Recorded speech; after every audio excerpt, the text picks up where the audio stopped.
Indrajit study point में आप सभी का स्वागत है।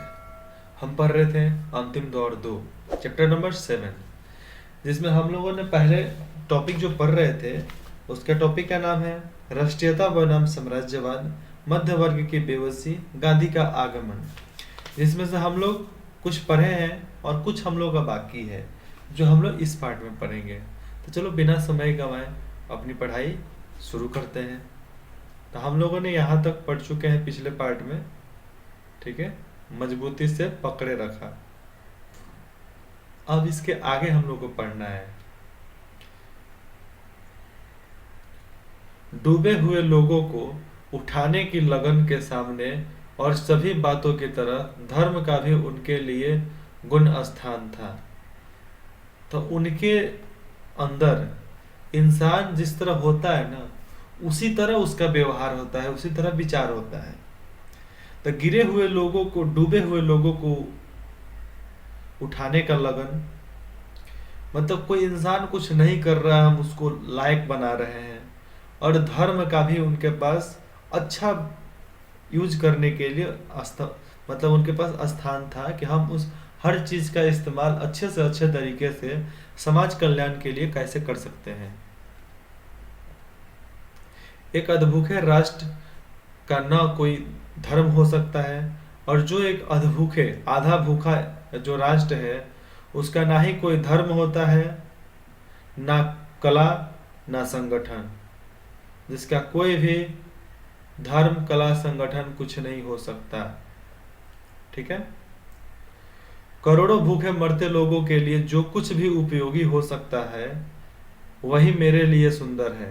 आज हम सबसे पहले जिंदगी की जरूरी चीजें, मतलब जरूरी चीजें दें, और उसके बाद जीवन के लिए शोभा के वस्तु और अलंकार अपने आप आ जाता है।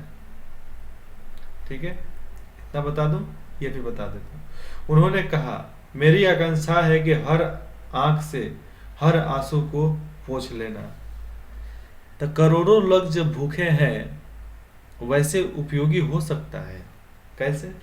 जैसे में उनकी यही इच्छा होती थी कि हम दूसरों के उपयोग में कैसे आ सकें, वही उनके लिए सुंदर था। उसके बाद जिंदगी की जरूरत वही चीज दें जिससे जिंदगी में शोभा, जीवन का शोभा और वस्तु अलंकार, वो तो अपने आप आ जाएगा ना, वो अपने आप आ जाएगा। उन्होंने कहा मेरी आकांक्षा, और उनकी आकांक्षा यही थी कि वह हर आंखों से आंसू पोंछ ले।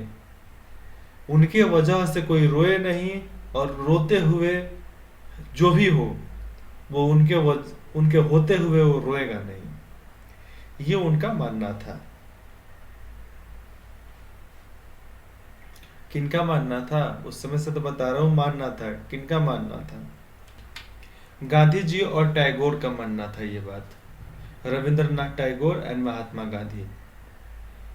यह आश्चर्य की बात नहीं है कि इस अद्भुत रूप से तेजस्वी आदमी ने, जिसका पैमाना सबसे गरीब आदमी है, जिसका पैमाना सबसे गरीब आदमी है, भारत के सामान्य जनता को सम्मोहित कर लिया और उन्हें चुंबक की तरह आकर्षित किया। किस तरह? चुंबक की तरह आकर्षित किया। वे उनको अतीत के साथ भविष्य को जोड़ने वाली कड़ी की तरह जान पड़े। उन्होंने केवल अपने अनुयायियों में ही नहीं बल्कि अपने विरोधियों में भी, और उन तमाम तटस्थ लोगों में जो इस बारे में निश्चय नहीं कर पाते थे क्या सोचना है और क्या करना है, एक मनोवैज्ञानिक क्रांति पैदा की। और लाखों लोग, हजारों लोग वो क्या हैं, उन्हें क्या करना है और क्या सोचना है यही पता नहीं है। हर कोई अपने फैमिली, अपने परिवार को देखने के लिए ही नौकरी करता है, कमाता है, चाहे कुछ भी करता है। ये एक मनोवैज्ञानिक क्रांति पैदा करना था उनको, जो मनोवैज्ञानिक क्रांति उन्होंने पैदा कर दी थी, क्योंकि देश को आजाद कराना था ना। मेन दिक्कत था उस समय गुलामी, जिसको आजादी चाहिए, इसके लिए तो खटना पड़ता है। तो आजादी के लिए उन्होंने बहुत प्रयास किया। कांग्रेस पर गांधी जी का प्रभुत्व था, लेकिन यह खास किस्म का अधिकार था अब उनके पास कौन सा खास किस्म का अधिकार था, क्योंकि कांग्रेस एक सक्रिय विद्रोही अनेक पक्षीय संगठन था जिसमें तरह तरह की राय होती थी और उसे आसानी से इधर उधर नहीं ले जाया जा सकता था। गांधी जी ने अक्सर दूसरों के इच्छा के सामने झुक जाते थे। कभी कभी वे अपने विरोध फैसलों को भी स्वीकार कर लेते थे। तो जिस पार्टी में अगर मिलीजुली सरकार जहां होती है ना, तो उसमें क्या होता है, कांग्रेस क्या था, सक्रिय था और विद्रोही, उनके पक्षीय संगठन था। और उसमें कुछ ऐसे ऐसे लोग थे जिनका राय कभी एक जगह पर मिलते ही नहीं थे। वो सब इधर उधर कभी तो जाते नहीं थे। लेकिन गांधी जी को अपने फैसला, उनका दूसरे का जो फैसला होता था ना, उसके सामने भी गांधी जी को झुकना पड़ता था। बहुत बार हुआ भी, जो उन्हें नामंजूर होते हुए भी कभी कभी दूसरे के फैसले को स्वीकार करना पड़ा।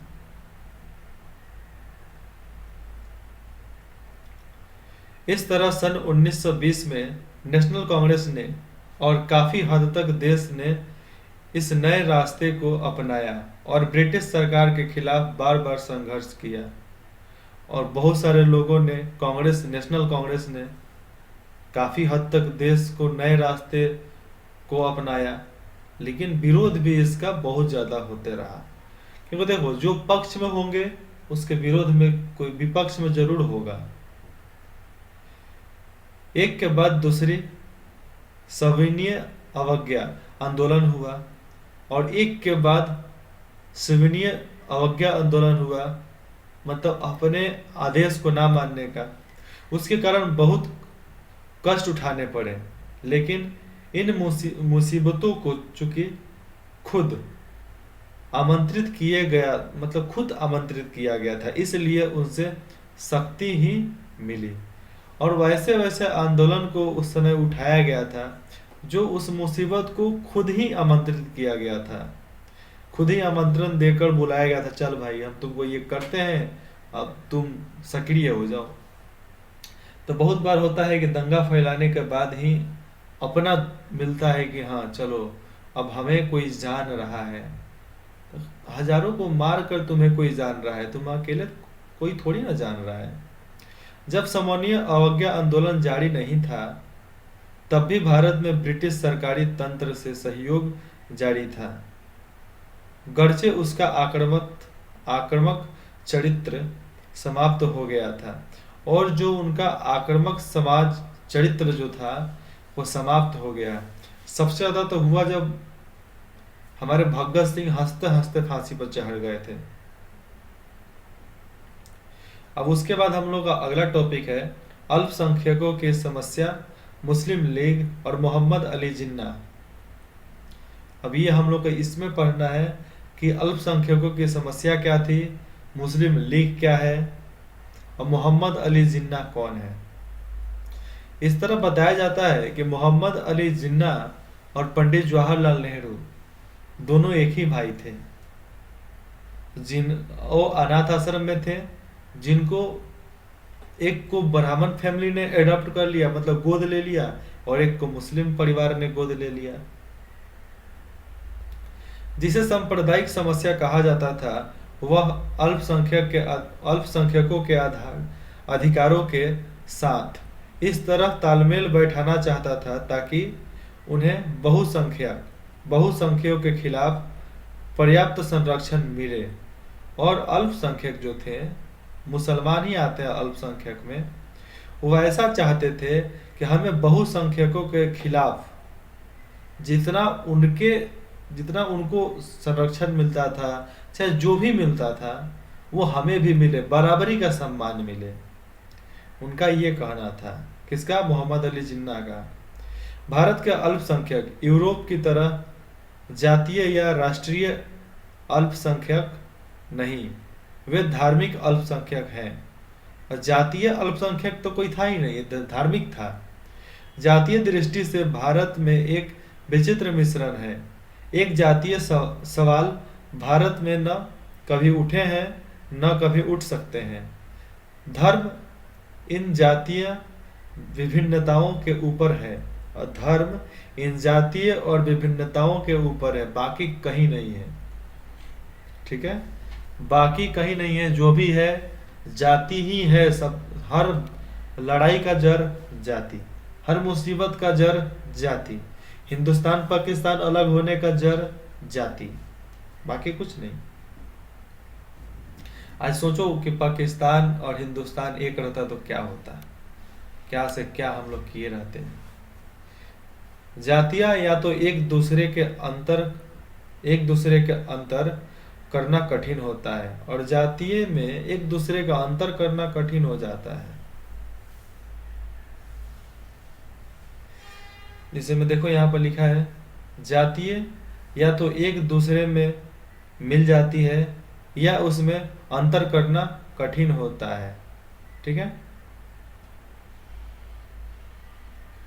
जाहिर है कि धार्मिक दीवारें अस्थायी नहीं होती है, और जो व्यक्ति अपने धर्म बदलता है उसकी जातीय पृष्ठभूमि या उसकी जाति और भाषिक विरासत नष्ट नहीं हो जाती।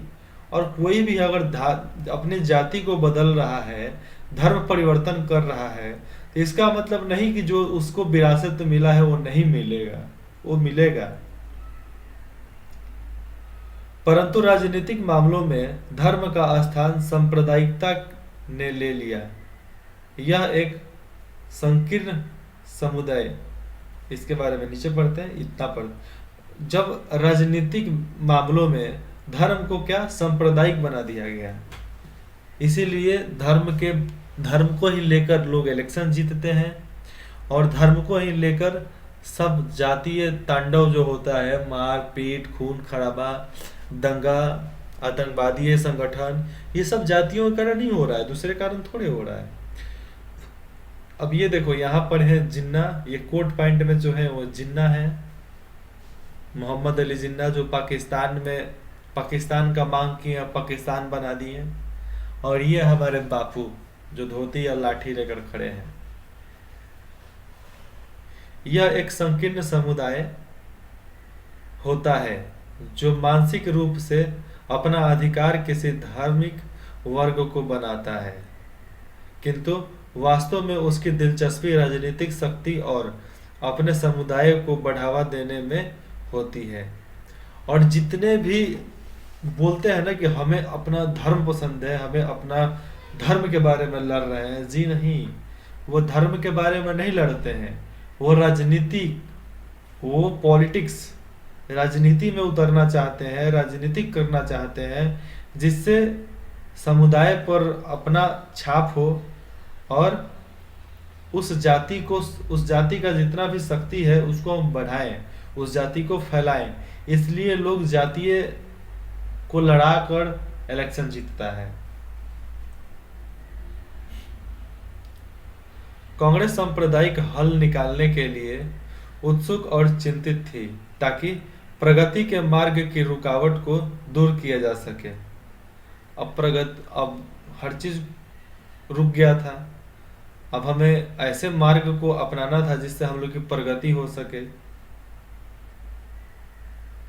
कांग्रेस के सदस्य संख्या में मुख्य रूप से हिंदू थे, लेकिन उनमें बड़ी संख्या में मुसलमानों के अलावा दूसरे तमाम धर्म के लोग जैसे सिख, ईसाई आदि भी शामिल थे। इसलिए राष्ट्रीय दृष्टिकोण से विचार करना उसकी मजबूरी थी, और कांग्रेस में बहुत सारे कास्ट के लोग थे, इसलिए उसे अपने विचार से कुछ फैसला करना ये बहुत दिक्कत था उसमें, कांग्रेस में।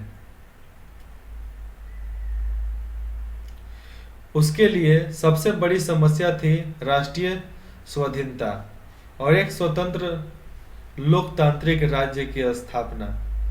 और सबसे दिक्कत था उस समय स्वाधीनता और एक स्वतंत्र लोकतांत्रिक राज्य का स्थापना करना, जिसमें लोगों के मत के अनुसार ही हम राज्य चलाएंगे। कांग्रेस निसंदेह एकाचाही थी, और कांग्रेस जो थी निसंदेह एकाचाही थी, हिंदू वो हिंदू को ही आगे बढ़ाना चाहते थे और स्वतंत्र लोकतांत्रिक राज्य बनाना चाहते थे। क्या चीज? स्वतंत्र लोकतांत्रिक राज्य बनाना चाहते थे और उससे मानकर चलती थी, पर उसे ऐसा कोई कारण दिखाई नहीं पड़ता था जिसकी वजह से भारत के सांस्कृतिक जीवन की संपन्नता और विविधता को सिर्फ एक सांचे में कस दिया जाए। और ऐसा कोई रास्ता दिखता ही नहीं था जिससे हर समस्या को, हर मुसीबत जो सांस्कृतिक जीवन थी उसको एक ढांचे में ढाल दिया जाए, एक सांचे में कर दिया जाए कि ये झगड़ा नहीं हो और बहुत सारे आतंकवादी संगठन को रोका जा सके, जातीय झगड़ा ना हो, जातीय मारपीट ना हो, जात जात स्टेट स्टेट में मारपीट ना हो। ठीक है, इसलिए काफी दूर तक प्रादेशिक स्वायत्तता स्वीकार कर ली गई और भिन्न समुदाय के स्वतंत्रता और सांस्कृतिक विकास की सुरक्षा के तरीकों पर भी सहमति हो गई और हर तरह के स्वतंत्रता और सांस्कृतिक विकास की सुरक्षा के लिए ऐसे तरीके पर सहमति हुई जिससे सबका भलाई हो सके, किसी एक का नहीं। दो बुनियादी प्रश्न पर कांग्रेस अडिग रही। अब दो प्रश्न था जिस पर कांग्रेस अडिग रही। एक था राष्ट्रीय एकता और लोकतंत्र। राष्ट्रीय एकता, उस समय अपना हिंदुस्तान 527 से 576 टुकड़ों में बटा हुआ था, तो उसको राष्ट्रीय एकता एक में मिलाना था और लोकतंत्र को शामिल करना था कि लोग वोट देकर अब अपना नेता चुनेंगे, विरासत में दिया हुआ नहीं। आधी शताब्दी तक अपने विकास के समय वह इस पर बराबर बल देती रही और आधी शताब्दी तक, करीबन 50 साल तक उन लोगों ने इसी विकास पर समय दिया कि कैसे एक बराबरी का बल दिया जाए राष्ट्रीय एकता और लोकतंत्र पे। बहुत जगह पर तो मतलब एक भी हो गए। अब जो राज्य नहीं मानते थे उनको धमकी दिया जाता था, और नहीं तो प्यार से समझ जाते थे तो समझ जाएंगे, और नहीं तो बाद में जंग होता था, युद्ध होगा, लड़ाई होगा, उससे जबरदस्ती लिया जाता था राष्ट्र में। गुजरे जमाने में कम से कम सिद्धांत में ब्रिटिश सरकार ने भी भारतीय एकता और लोकतंत्र का समर्थन किया था, और कम से कम सिद्धांत जब था गुजरे हुए में, तो वह भी लोग चाहते थे कि भारतीय एकता बढ़े, और लोकतंत्र का समर्थन अंग्रेजों ने भी किया था, ब्रिटिश सरकार ने।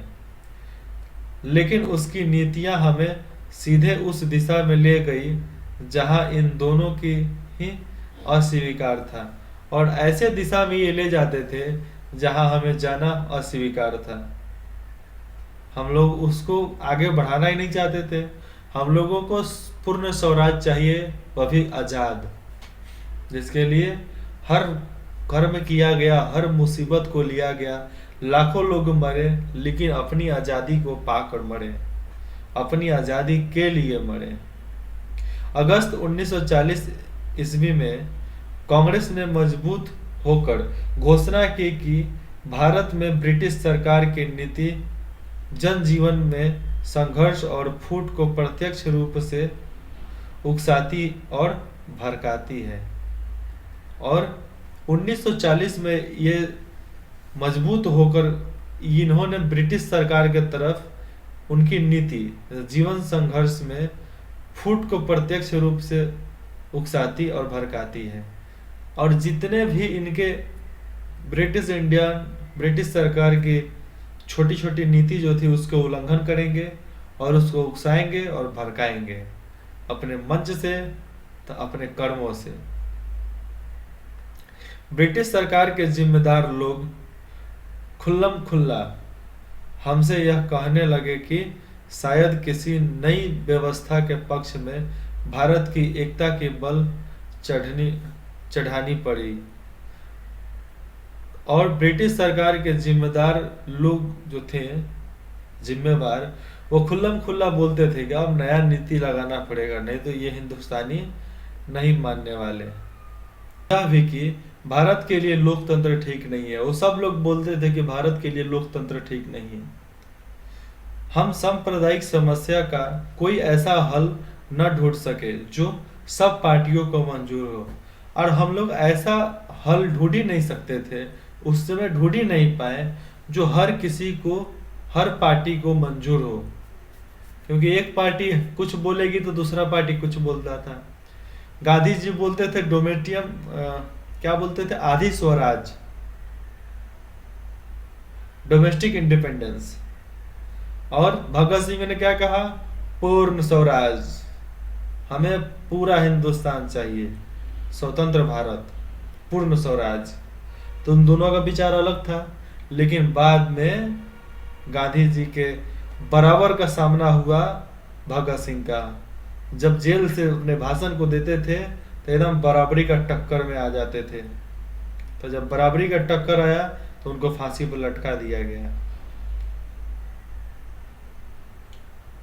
यह सिर्फ जाहिर है कि भारत में बहुत से सामंती और प्रतिक्रियावादी समुदाय है। इसमें कुछ यहाँ की जमीन की उपज है और कुछ जो जन्म देकर उनका पोषण अंग्रेजों ने किया है। और वैसे वैसे भी लोग थे जिनको कुछ तो यहाँ के जन्मे थे, कौन, सामंती और प्रतिक्रियावादी लोग। प्रतिक्रियावादी समुदाय के जो लोग थे, कुछ लोग यहाँ के जन्मे थे, तो कुछ लोगों को अंग्रेजों ने पोषण दे देकर, सामान देकर, पैसा देकर, गोली बारूद देकर, इज्जत देकर उन्हें बना कर रखा था। संख्या की दृष्टि से वे भले ही कम हो, लेकिन उनके पास ब्रिटिश सत्ता की मदद है। और संख्या के मामले में भले ही जमींदार, सामंती, प्रतिक्रियावादी कम थे, लेकिन उनके पास ब्रिटिश सत्ता का ताकत था, क्योंकि ईस्ट इंडिया कंपनी उनकी मदद करती थी। बीते हुए दिनों में अंग्रेजों की नीति मुस्लिम लीग और हिंदू महासभा के मतभेदों को प्रत्याशित करके उन पर बल देने की और सांप्रदायिक संगठनों को कांग्रेस के विरुद्ध महत्व देने की रही। और मुस्लिम लीग मतलब मुस्लिम का एक संगठन जो होता था उसको मुस्लिम लीग बोलते थे। और अंग्रेजों की नीति थी मुस्लिम लीग और हिंदू महासभा दोनों के बीच में मतभेद करा दे। उन दोनों पर बल दिया गया कि वो सांप्रदायिक संगठन को कांग्रेस के विरुद्ध महत्व करें। और सांप्रदायिक जितने भी लोग थे, संगठन था, उन सबको आपस में भड़काने का काम अंग्रेजों ने उस समय किया। फूट डालो, राज करो, क्योंकि उस समय तो व्हाट्सएप, इंस्टाग्राम नहीं ना होता था, उस समय तो मोबाइल ही चलता था, केवल मोबाइल भी नहीं चलता था, तार चलता था, टेलीफोन वो बस पुलिस हेडक्वार्टर में ही होता था, बाकी किसी के पास नहीं। लेकिन कुछ लोग घर में भी लगवा कर रखते थे। मिस्टर जिन्ना की मांग का आधार एक नई सिद्धांत था, और मिस्टर जिन्ना जो मांगना चाहते थे उनका आधार तो एक अलग ही था, जिसकी उन्होंने हाल ही में घोषणा की थी कि भारत में 2 राष्ट्र हैं, हिंदू और मुसलमान। और जिन्ना बोलते थे कि भारत में 2 राष्ट्र हैं, हिंदू और मुसलमान। 2 ही क्यों, मैं नहीं जानता, क्योंकि अगर राष्ट्रीयता का आधार धर्म है तब तो भारत में बहुत से राष्ट्र हैं। अगर धर्म ही राष्ट्र का मूल आधार था तो वैसे बहुत सारे धर्म हैं जो हिंदुस्तान में थे। भारत में बहुत से राष्ट्र हैं। यहाँ तक कहा जा सकता है कि अतीत में भारत का विकास एक बहुराष्ट्रीय राज्य के रूप में हुआ और उसमें राष्ट्रीय चेतना धीरे धीरे आई। लेकिन बहुत तेजी से बहुराष्ट्रीय विकास जो हुआ आज़ादी के बाद, लेकिन उसमें धीरे धीरे चेतना आई और सारे हिंदुस्तान के जितने भी रजवाड़े थे भारत माता में अपने आप को मिला लिए। मिस्टर जिन्ना के दो राष्ट्रों के सिद्धांत से पाकिस्तान का या भारत के विभाजन की अवधारणा का विकास हुआ और पाकिस्तान और भारत का विभाजन की अवधारणा का विकास जिन्ना के वजह से ही हुआ। मोहम्मद अली जिन्ना, ठीक है। लेकिन उससे दो राष्ट्रों की समस्या का हल नहीं हुआ और जो दो राष्ट्रों की समस्या थे उसकी तो हल नहीं हुई, क्योंकि वे तो पूरे देश में थे, क्योंकि मुसलमान तो पूरे देश में थे, कहीं एक जगह तो फैले नहीं थे। एक जगह फैले रहते तो भी कोई बात रहता, लेकिन बहुत सारे रजवाड़े जिनका हिंदुस्तान और पाकिस्तान दोनों एरिया में जमीन पड़ता था, राज्य पड़ता था, वो अपने अपने देश में चले गए। पाकिस्तान वाले हिंदुस्तान में आ गए, हिंदुस्तान वाले पाकिस्तान में चले गए। यहाँ पर हमारा ये चैप्टर खत्म होता है, अंतिम दौर 2। हम आगे पढ़ेंगे चैप्टर 8, जिसमें हमको पढ़ना है तनाव। तब तक अपना ख्याल रखना और ये जरूर बताना कि सर आपने कैसा पढ़ाया। गलत पढ़ाया तो गलत बोलना भी, अगर समझ में नहीं आया तो मैसेज कमेंट में करो कि सर जो आपने पढ़ाया है वो हमें समझ में नहीं आया, फिर से समझाइए, ठीक है। और हाँ, अगले पार्ट में आपको और सारे डिटेल्स मिलेंगे बहुत जल्द। क्लास 8 के हर सब्जेक्ट का वीडियो आपको यहाँ पर मिल जाएगा।